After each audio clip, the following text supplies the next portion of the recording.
ভিডিওটি তোমাদের জন্য খুবই খুবই গুরুত্বপূর্ণ হতে যাচ্ছে। আমার মনে হয় যদি ভিডিওটি দেখো তাহলে খুব গুরুত্বপূর্ণ একটা বিষয় সম্পর্কে খুব সহজে বুঝতে পারবে। আচ্ছা, আগে স্ক্রিনে লক্ষ্য করো।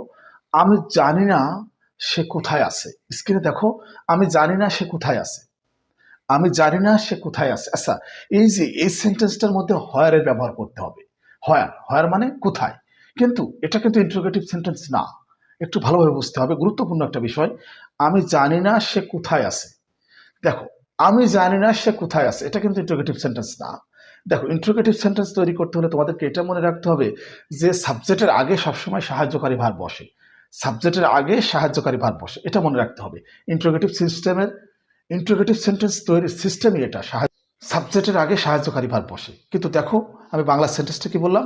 আমি জানি না সে কোথায় আছে। আমি জানি না সে কোথায় আছে। আমি জানি না, এটাকে আমরা ইংরেজিতে কিভাবে বলবো? I don't know. I don't know, আমি জানি না। এই যে where, I don't know where he is. I don't know, আমি জানি না হোয়ার হি ইজ, সে কোথায় আছে। আমি জানি না সে কোথায় আছে।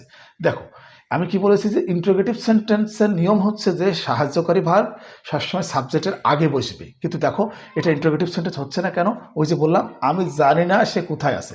I don't know where he is.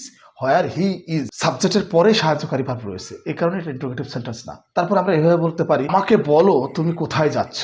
আমাকে বলো তুমি কোথায় যাচ্ছ। Tell me where you are going.